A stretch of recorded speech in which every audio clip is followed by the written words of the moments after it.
what would you guys say, or how important would you say it is to build a community via Discord, fan clubs, Patreons, versus just focusing on streaming numbers? I think it depends on the type of artist that someone is. I know a lot of people that do the streaming only thing, because it's the kind of lifestyle they want to live. They don't want to have all that aspect. But like from like a monetary perspective and a building a fan base perspective, I think it is super good to do something, whether it's like an actual community like a Facebook group or Discord or Patreon or a grouped, or like it's like just an email list or an SMS Yeah. list, which is a one-way thing. I was going to jump in and say email list. Like, even if you don't want, if you want to try and pull off mystique and not interacting and being a personality on your profile, at least have an email list. That asset is so valuable over time to directly communicate to your audience and to drive an audience to something. Because, with the algorithm, you post something on socials, it might not reach your audience, but it can show up in their inbox. Yeah. I will too for that. And in fact, the audience piece goes very hand in hand. I have the sell before you stream method that I have used, just in that before you put your music on Spotify or any streaming platform, you have an ability to actually sell it and make money. So just going to the streaming platforms, actually, that should be the last thing you do.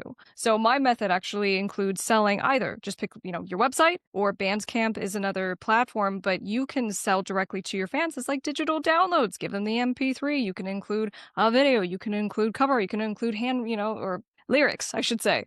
You can do all kinds of, good things to harvest the audience that you currently have. And this works, whether you have 100 people that dig you or you have a whole lot more than that, you can convert. And the little piece about this that works really well is that if you're selling directly, you give your fans the ability to pay what they want. This is the special magic. So so most of these platforms, they force you to have like a minimum, so 99 cents for your new song.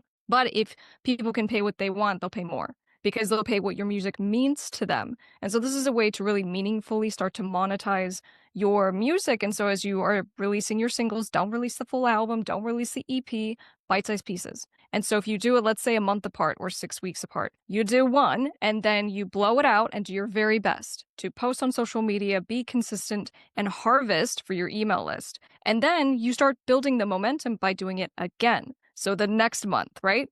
And so this is how you actually can build a community. So I love the email list, but people are like, well, what if I have 0 fans right now? And I go, I have a solution for you. Pick up your phone right now and look at the contacts on your phone.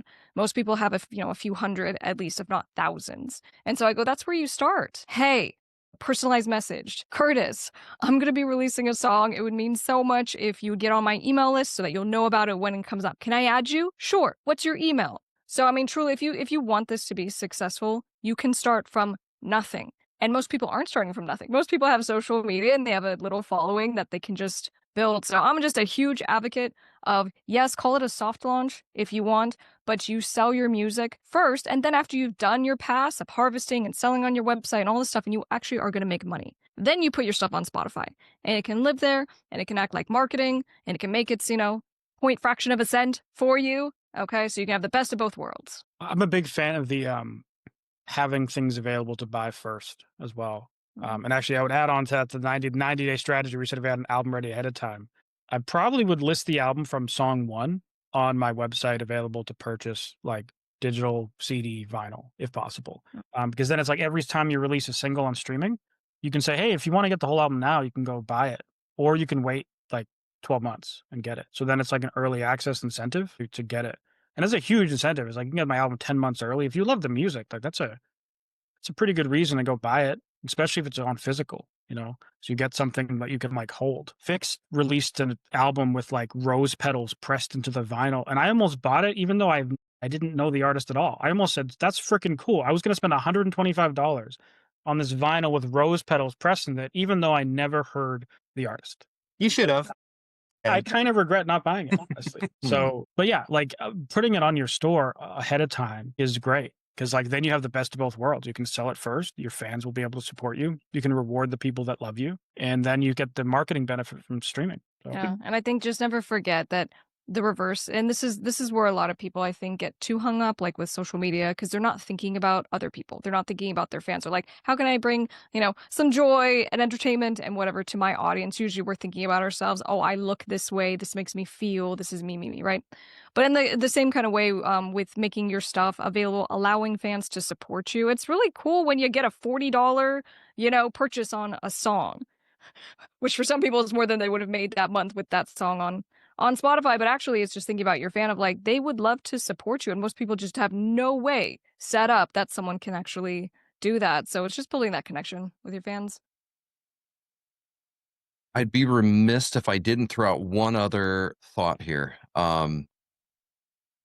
I think, as a label, we think about things sometimes differently than an independent artist might on their own. But even within our roster, we look at the size of an artist we might be working at and the strategy that works. And I do acknowledge that I look at much bigger artists sometimes and go, oh, the economics are clearly totally different at a certain scale. And even within our own roster, we have artists where they're very early developing, and we might approach it slightly different than an artist that has a much bigger base already established. And then we look up to some really big people, and it's like they can get away with certain things. So I do think there's a scale of what size you're at, what your base already is, where the economics can change, and you just kind of have to experiment with what works for you where you're at. I'd even go as far to say that everything changes based on the size, like the marketing, the rollout, the types of products you do. It's like I talked to a label, and for their bigger artists, when I say bigger, like 30 million monthly listeners, big, they were like, we were talking about what ads to do, and they're like, we're only going to do like physical product retargeting ads in their fan base. Why would you promote their streaming numbers? They already have 30 million monthly listeners. And then the developing artists, under a million, it was the opposite. It was basically only on developing streaming, and audience growth and social media and stuff like that. But like they're two completely opposite approaches, and it changes a lot for size, just because the merch stuff's really hard when you're small. Unless there's ways to do it, but it changes a lot depending on the size.